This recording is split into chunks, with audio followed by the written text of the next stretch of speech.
찬송가 212장 함께 찬양드리겠습니다.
함께 기도하겠습니다. 아버지 하나님, 매일 새벽마다 우리를 은혜로 깨워주시고 하나님의 능력으로 채워주심을 감사합니다. 우리는 날마다 매 순간마다 고백할 수밖에 없습니다. 우리가 하나님께 붙어 있지 않으면 우리는 아무것도 할 수 없으며 아무것도 아닌 존재입니다. 그러니 아버지 하나님, 우리가 매 순간 주님을 붙들 때에 우리의 삶에 풍성한 열매가 맺혀지게 은혜를 부어 주시옵소서. 오늘도 순간순간 주님을 의지할 때에 우리의 순간순간의 삶이 하나님을 기쁘시게 하는 복된 삶이 될 수 있도록 역사하여 주시옵소서. 하나님의 말씀을 늘 가슴에 새기기를 작정합니다. 하나님, 주님께서 주신 경고를 가슴에 새겨서 우리 안에 있는 형식주의와 세속주의를 벗어나게 하시고 그것에서 떠나서 우리가 진실하게 성령의 능력으로 충만해지며 하나님을 진심으로 사랑할 수 있는 것으로 우리의 삶을 채우게 역사하여 주시옵소서. 우리의 진정한 소망을 예수 그리스도께 두게 하시고 세상에 줄 수 없는 하나님의 영광을 사모하여 따를 수 있는 복 허락하여 주시옵소서. 오늘도 겸손하게 하나님의 말씀 앞으로 나아갑니다. 하나님 말씀하여 주시고 우리를 깨닫게 하여 주실 때에 우리가 삶으로 그 말씀에 응답함으로 하나님을 경외하는 것 증명하는 삶 될 수 있도록 인도하여 주시옵소서. 감사드리며 예수님의 이름으로 기도드리옵나이다. 아멘. 오늘 우리에게 주시는 하나님의 말씀은 시편 123편 1절부터 2절입니다. 하늘에 계시는 주여, 내가 눈을 들어 주께 향하나이다. 상전의 손을 바라보는 종들의 눈같이, 여주인의 손을 바라보는 여종의 눈같이 우리의 눈이 여호와 우리 하나님을 바라보며 우리에게 은혜 베풀어 주시기를 기다리나이다. 아멘. 오늘의 그본세 한 문장입니다. 만물을 무에서부터 창조한 전능자요, 지극히 높은 자인 나도 너를 위해 겸손히 사람에게 복종했는데 진토요 무에 불과한 내가 하나님을 위해 사람에게 순복한다고 해서 그것이 대단한 일이겠느냐. 내가 모든 사람 가운데 가장 비천하고 비참한 자가 되었으니 이는 내가 나의 겸손으로서 너의 교만을 극복하게 하려 함이라. 겸손하게 손끝을 보라 라는 제목으로 말씀을 전하겠습니다. 신앙생활을 하다 보면 세족식을 많이 하게 됩니다. 겸손히 낮은 자세로 서로를 위해서 발을 씻겨주며 또 기도하면서 그리스도의 사랑을 배우게 되기도 하고 그리스도의 사랑을 경험하게 됩니다. 그렇게 발을 씻긴 후에는 서로를 위해서 또 발을 잡거나 그 앞에 무릎을 꿇고 간절하게 기도하게 됩니다. 그럴 때면 그리스도의 그 충만한 놀라운 사랑이 우리에게 임하여 가슴이 뜨거워지는 것도 경험하게 됩니다. 여러 세족식 중에서도 특별히 기억에 남는 그런 세족식이 하나 있는데요. 보통은 발을 씻긴 후에 그 사람의 발을 살포시 잡거나 그 앞에 무릎을 꿇고 기도하곤 합니다. 그런데 한 교회에서는 그 사람을 위해서 기도할 때 의자에 앉아 있는 그 사람의 발목을 잡고 그 다리 사이로 머리를 끝까지 집어넣어서 땅에 머리를 박고는 그렇게 기도했습니다. 그 사람의 발목을 잡고 그 사람 다리 사이로 머리를 다 집어넣어서 땅에 머리를 박고 그렇게 기도했습니다. 상상해 보십시오. 완전히 낮아지는 그런 모습입니다. 정말이지 종으로서 상전을 모신다는 그런 느낌이 들 정도로 정말 간절한 마음으로 낮아진 자세로 기도한 그런 모습이 참 기억이 납니다. 그런 모습에 세족을 받는, 발의 씻김을 받는 그 사람은 거의 다 마음이 열리고 마음이 뜨거워지고 하나님의 충만한 사랑을 경험하게 됩니다. 눈물도 많이 흘리게 되는 것을 볼 수가 있습니다. 오늘의 그 번째 주제는 순종입니다. 챕터의 제목을 보면 그 순종 앞에 뭔가 많이 붙어 있습니다. 그냥 순종이 아니라 겸손한 순종입니다. 이 말은 겸손해야 결국 순종할 수 있다는 말을 내포하고 있습니다. 그러니까 교만은 순종의 가장 큰 적이라고 할 수 있습니다. 우리가 정말 순종을 해야 하는데 그 순종은 겸손해야만 할 수 있는 것입니다.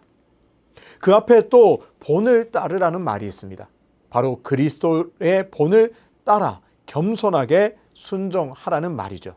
그렇습니다. 그리스도인의 모든 삶은 그리스도와 연결됩니다. 그리스도를 떼놓고는 설명할 길이 없습니다. 그리스도를 떠나서 그리스도와 분리되어서는 그 어떤 것도 할 수가 없습니다. 오늘 그본서의 첫 문장에서 순종하지 않는 그리스도인은 하나님의 은총에서 멀어지고 특권을 누리지 못한다, 그렇게 경고합니다. 순종하지 않는 그리스도인은 하나님께서 주시는 그 은총에서 멀어지고 하나님이 주신 그 놀라운 특권도 누리지 못한다, 그렇게 강력하게 경고합니다. 우선 순종이 잘 되고 어렵고를 떠나서 순종하는 자에게 하나님의 놀라운 은총이 주어지고 하나님께서 주시는 특권을 누릴 수 있음은 우리는 꼭 기억해야 합니다. 순종은 어렵다, 순종은 왜 이렇게 힘드냐, 이것은 다음에 다루기로 하고 우선 우리가 진정으로 순종할 때 그 하나님의 순종이 우리에게 넘치고 하나님이 주신 그 특권을 온전히 누릴 수 있음을 꼭 가슴에 새겨야겠습니다. 언제 이런 것들을 누릴 수 있죠? 우리가 그리스도에게 온전히 순종할 때, 우리의 모든 삶에서 순종의 삶이 드러날 때 우리는 은총을 누리고 특권을 누릴 수 있음을 먼저 꼭 새겨야 하겠습니다. 오늘 주제를 구체적으로 다루기 전에 먼저 정리해야 할 것이 있습니다. 질문을 해보겠습니다. 여러분, 순종은 필수입니까? 선택입니까? 순종은 당연히 해야 하는 일입니까? 아니면 순종은 해도 되고 안 해도 되는 것입니까? 이 질문에 대한 답을 우리는 분명히 해야 합니다. 출발점이 잘못되면 엉뚱한 길로 가기 때문에 그렇습니다. 답은 분명하죠. 그리스도인들에게 순종은 아주 당연하고 필수적입니다. 선택의 문제가 아닙니다. 그러니까 적어도 우리의 고민이 순종을 해야 하는가, 순종을 하지 말아야 하는가, 여기에 머물러 있을 수는 없습니다. 순종은 마땅히 해야 하는 것인데 정말 잘 안 된다, 고민이 이것이어야 합니다. 순종은 내가 정말 해야 하는 것이고 당연한 것인데 왜 나는 순종이 되지 않은가, 이 고민이 되어야 하지, 내가 순종을 할까 말까, 여기에 머물러 있어서는 안 됩니다. 그래야 우리의 기도가 달라집니다. 순종해야 하는 것은 알겠는데 잘 안 되는 나 자신을 보면서 하나님께 긍휼을 구해야 합니다. 하나님, 내가 순종해야 하는 것은 알겠는데 참 어렵고 힘이 듭니다. 불쌍히 여기시고 도와주십시오. 순종하겠습니다. 결단하면서 도움을 요청하면서 연약한 나 자신을 하나님께 드리면서 그렇게 고군분투해야 합니다. 이것이 우리의 출발점이 되어야 합니다. 토마스 아켐피스도 이 사실을 근거로 하고 있기 때문에 상급자라는 단어를 사용합니다. 상급자에게 순종하는 것은 당연하며 상급자에게 순종하지 않는 자는 저항과 불평을 일삼는 증거라고 말합니다. 상급자에게 순종하는 것은 당연한 것이고 그 상급자에게 순종하지 않는 자는 상급자에 대해서 내가 저항하는 것이고 상급자에게 불평하고 있다는 것의 증거라, 그렇게 말하고 있습니다. 이 말을 뒤집어 보면 그리스도에게 온전히 순종하는 사람은 상급자에게도 기쁜 마음으로 순종한다는 말이 됩니다. 나의 상급자에게 내가 잘 순종하고 있는가, 그 말을 잘 따르고 있는가를 보면 내가 그리스도에게 온전히 순종하고 있는가를 점검할 수 있는 지표가 된다는 말입니다. 그러니 오늘 우리의 삶을 잘 살펴보아야 합니다. 나는 지금 상급자에게 잘 순종하고 있는가? 100% 그렇다라고 단정 짓기는 그렇지만 대부분 내가 상급자에게 잘 순종하고 있으면 내가 그리스도에게 잘 순종하고 있을 가능성이 큽니다. 그런데 상급자에게 잘 순종하지 않고 상급자의 말을 따르지 않고 있다면 우리는 그리스도에게 불순종하고 있을 가능성이 크다. 그 사실을 오늘 꼭 염두에 두어야 합니다. 그렇습니다. 상급자에게 순종하는 것이 당연하듯이 그리스도인이 그리스도에게 순종하는 것은 당연한 일입니다. 항상 그렇듯이 답은 알고 있는데 잘 안 되는 것이 우리의 실존적인 문제죠. 토마스 아켄피스는 순종이 어려운 원인을 무절제한 자기 사랑이라고 밝히고 있습니다. 지나치게 자신을 사랑하고 있기 때문에 다른 사람의 말이나 심지어 그리스도의 명령이나 뜻을 따르지 못하게 됩니다. 이런 결과는 우리가 흔히 고집으로 드러납니다. 아무리 객관적이고 또 타당한 말을 해도 그 태도나 관점을 바꾸지 않습니다. 왜 그럴까요? 지나치게 자신만을 사랑하기 때문에 자신이 옳다고 하는 확신에 빠져서 끝까지 바꾸지 않습니다. 끝까지 고집을 부리게 됩니다. 나 자신을 아주 대단한 존재로 여기기 때문에 그렇습니다. 이런 무절제한 자기 사랑에서 우선 벗어나야 합니다. 무절제한 자기 사랑을 극복할 수 있는 길이 있습니다. 그것은 바로 예수 그리스도를 바라보는 것입니다. 예수 그리스도가 어떤 분이고 예수 그리스도가 도대체 어떤 삶을 살았는지를 생각해야 합니다. 그러면 이제 예수 그리스도가 어떤 분인지를 한번 보겠습니다. 예수 그리스도는 어떤 분인가요? 예수 그리스도는 만물을 무에서부터 창조한 전능자이십니다. 전능하신 하나님이십니다. 우리가 따르고 우리가 믿는 그 예수 그리스도는 전능하신 창조주이십니다. 하나님이십니다. 지극히 높은 왕 중의 왕이십니다. 그 창조주요 전능자이신 지극히 높으신 분이 나를 위해 사람에게 복종하셨습니다. 이건 도저히 말이 안 되는 일이죠. 어떻게 하나님이신 창조주이신 지극히 높으신 분이 그렇게 낮아질 수 있는가? 그렇게 철저하게 순종할 수 있는가? 이것은 말이 되지 않는 부분입니다. 설명이 불가능한 일이죠. 이것이 바로 예수 그리스도의 순종입니다. 그저 좋은 말로 순종하거나 그냥 거창한 말로 순종하셨다 이것이 아니라 그리스도는 정말 철저하게 낮아지심으로 순종하셨습니다. 예수 그리스도보다 뛰어난 존재는 없습니다. 예수 그리스도보다 높은 분은 이 땅에 존재하지 않습니다. 이제 나 자신을 인정할 때가 되었습니다. 우리는 저마다 나 자신을 대단하고 특별한 존재로 생각하지만 실상은 먼지요, 진토요, 헛되고 추악한 그런 죄인에 불과합니다. 이것이 우리의 실체입니다. 토마스 아켄피스는 이렇게 표현합니다. 오직 겸손하고 자신을 지극히 낮추어 모든 사람이 내 위로 행하고 거리의 진흙처럼 너를 짓밟고 가게 하라. 좀 거친 표현인가요? 너무하다, 과하다 싶은가요? 어떠십니까? 쉽게 동의가 되십니까? 우리가 어쩌면 자연스럽게 동의가 되지 않는다면, 선뜻 동의가 되지 않는다면 우리 자신을 흙으로 여기지 않고 진주나 값진 보석으로 생각하고 있다는 증거입니다. 사람들이 보석을 알아보지 못하고 짓밟고 간다면 우리는 견디지를 못합니다. 아니 내가 어떤 사람인 줄 알아? 내가 어떤 존재인 줄 알고 나를 이렇게 짓밟고 가느냐? 마음의 분노가 일어날 겁니다. 아니 금은보화를 짓밟고 지나간다면 참지 못하죠. 그런데 진흙이라면요? 내가 만약 진흙인 것을 알고 진흙인 것을 인정한다면 어떻게 될까요? 사람들이 나를 아무렇게나 짓밟아도 괜찮습니다. 아니 진흙을 사람들이 밟고 가는 게 무슨 문제입니까? 아주 자연스럽고 당연한 일이 됩니다. 이것을 우리는 깨닫고 이 실체를 보면서 이 실상을 보면서 나 자신을 인정해야 합니다. 창세기 3장 19절입니다. 내가 흙으로 돌아갈 때까지 얼굴에 땀을 흘려야 먹을 것을 먹으리니 내가 그것에서 취함을 입었음이라. 너는 흙이니 흙으로 돌아갈 것이니라 하시니라. 아멘. 하나님께서 우리를 창조하실 때 흙으로 만들었습니다. 그 흙으로 만들었다면 우리는 정말 흙 자체였죠. 그런데 그 흙으로 하나님께서 생명을 불어넣으셔서 흙으로 말미암아 인간이 되게 하셨죠. 그래서 우리가 타락한 이후에 우리는 흙으로 왔으니 흙으로 돌아가는 존재입니다. 그러므로 우리는 나 자신을 진흙 같은 존재로 인정하고 여기는 것, 그대로 받아들이는 것이 굉장히 중요합니다. 이제 인정해야 합니다. 나를 대단한 존재로 여겼던 마음을 내려놓아야 합니다. 무절제한 자기 사랑을 내려놓고 먼지와 진흙 같은 미천한 존재임을 진심으로 고백해야 합니다. 그렇게 철저히 낮은 자세로 섬기면서 그렇게 살아가야 합니다. 순종은 선택의 문제가 아니라 당연한 것이고 필연적인 것입니다. 마땅히 해야 하는 일입니다.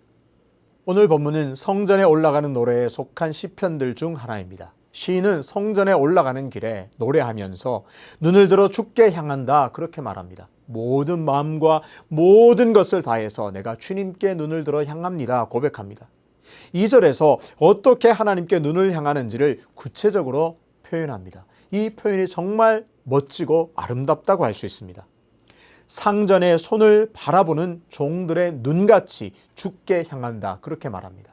상전의 손을 바라보는 종들의 눈같이 온 마음을 다해서 주께 향한다 그렇게 노래합니다. 시인은 적어도 자신을 종으로 인정합니다. 자신을 하나님 앞에서 종이라고 선언합니다. 종은 상전이 시키는 그 일에 온전히 순종해야 합니다. 주인에게 온전히 순종하는 것이 종의 본분이죠. 아니, 종이 하는 일의 전부입니다. 종이 얼마나 긴장하고 주의를 기울이고 있는지를 보십시오. 상전이 언제 손을 들어서 일을 지시할지를 항상 주시하고 있습니다. 상전이 어디를 가리키면서 일을 지시할지를 온 신경을 곤두세워서 집중하고 있습니다. 상전의 명령이 떨어지면 곧바로 행할 수 있도록 그렇게 준비가 되어 있는 그런 상태라고 할 수 있습니다. 또한 여주인의 손끝을 바라보는 여종의 눈같이 주님을 바라봅니다. 그러면서 종은 기다립니다. 은혜 베풀어 주기를 간절히 기다립니다. 상전이 언제 은혜를 베풀어 줄까요? 하나님이 하나님의 백성에게 언제 은혜를 베풀어 주실까요? 종이 하나님의 백성들이 온전히 그 뜻을 따라 순종할 때 은혜를 베풀어 주십니다. 이스라엘 백성들은 이처럼 성전을 올라가면서 상전과 종의 관계를 떠올리면서 이스라엘 백성들이 하나님을 바라보며 순종할 것을, 그래서 은혜를 받기를 간절히 구하고 있습니다. 오늘 본문에서 특별히 표제를 주목할 필요가 있습니다. 표제가 성전에 올라가는 노래입니다. 성전에 올라가는 노래는 말 그대로 성전을 향하여 올라가면서 각처에 흩어져 있던 많은 사람들이 성전으로 올라가면서 불렀던 노래입니다. 절기를 맞아서 6월절이나 7.7절, 장막절 같은 이런 절기를 맞이하여서 성전을 향해서 떠났던 그런 순례자들이 그 순례길에서 불렀던 노래들입니다. 원래 이 시들은 저자도 다르고 배경도 각각 다릅니다. 다 흩어져 있던 노래들입니다. 이 노래들은 바벨론 포로기 이후에 이스라엘 사람들이 성전을 순례할 때 부를 수 있도록 한데 모아두었습니다. 그러니까 성전에 올라가는 노래는 기본적으로 하나님께 대한 반성이 담겨 있습니다. 이스라엘 백성들은 하나님을 버리고 우상을 섬겼습니다. 그 결과 나라를 잃고 포로로 잡혀갔습니다. 하나님을 사랑하지 않고 명령을 따르지 않았습니다. 그래서 정말 비참한 결과를 겪었습니다. 비참한 삶을 살고 난 후에 이제는 결단하게 되는 것이죠. 이제는 다시 하나님을 떠나지 않으리라. 이제는 하나님만 사랑하고 하나님을 경외하리라. 그러니까요, 성전에 올라가는 노래는 기본적으로 하나님께 불순종했던 어리석은 모습에 대한 반성이 깊이 담겨 있습니다. 이제 다시 하나님의 성전을 오르며 노래하는 그 심정을 상상해 보시죠. 다시는 불순종하지 않고 이제는 철저히 하나님만 사랑하겠노라, 철저하게 순종하리라 간절한 마음이 담겨 있습니다. 그동안 하나님의 손끝을 바라보지 않았던 자신들의 어리석음을 회개하면서 이제는 지극히 겸손한 자세로 순종하리라, 그래서 하나님의 은혜를 받으리라, 하나님의 은혜를 누리리라, 그렇게 고백하고 있습니다. 오늘 우리는 다시 스스로에게 질문해 보아야 합니다. 나는 기꺼이 순종하고 있는가? 순종하기 위해서는 겸손이 필요합니다. 우리의 마음이 교만한 상태에서는 결코 순종할 수가 없습니다. 우선 나도 모르게 높아진 이 교만한 마음을 정리해야 합니다. 교만한 그 마음을 극복하는 길은 예수 그리스도를 바라보는 것으로 시작됩니다.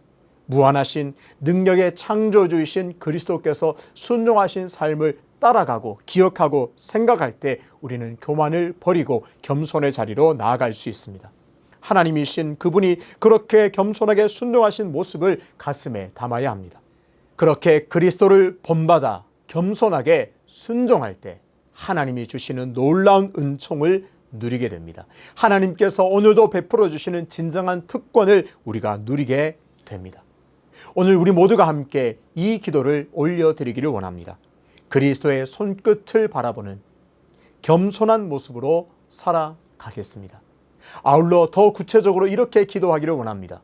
내가 어느 자리에 있든 내가 어느 곳에 섰든지 나의 상급자에게 더욱 철저히 순종하겠습니다. 내 눈에 보이는 상급자에게 철저히 순종함으로 그리스도에게 순종하는 것 증명하기 원하오니 은혜를 더하여 주시옵소서. 이렇게 겸손한 기도를 올려드렸으면 참 좋겠습니다. 그렇게 기도할 때 온전한 순종의 기쁨을 누리게 될 것입니다. 그렇게 순종, 그리스도를 본받아 겸손하게 순종할 때 오늘도 우리를 붙드시고 은혜로 채우시는 그런 놀라운 복을 누리게 되시기를 주님의 이름으로 축복합니다. 아버지 하나님, 우리는 순종이 어렵다고 늘 말합니다. 아니, 순종을 해야 되는가 말아야 되는가 그런 헛된 고민에 빠져 있을 때가 참 많았습니다. 오늘 말씀에서와 같이 그리스도의 손끝을 바라보면서 늘 철저하게 순종하리라 준비된 마음으로 살아가기를 원하오니 은혜를 더하여 주시옵소서. 그래서 구체적으로 내 눈에 보이는 내가 선 그곳에서 상급자에게 온전히 순종하기로 결단하오니 그래서 순종하는 모습을 증명하는 우리 모두가 될 수 있도록 도와주셔서 오늘도 순종하게 하는 자에게 부어주시는 은총과 특권을 마음껏 누리는 우리 모두가 될 수 있도록 은혜를 더하여 주시옵소서. 연하여 주님 가르치신 기도로 기도하오니 하늘에 계신 우리 아버지, 아버지의 이름을 거룩하게 하시며 아버지의 나라가 오게 하시며 아버지의 뜻이 하늘에서와 같이 땅에서도 이루어지게 하소서. 오늘 우리에게 일용할 양식을 주시고 우리가 우리에게 잘못한 사람을 용서하여 준 것 같이 우리 죄를 용서하여 주시고 우리를 시험에 빠지지 않게 하시고 악에서 구하소서. 나라와 권능과 영광이 영원히 아버지의 것입니다. 아멘.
주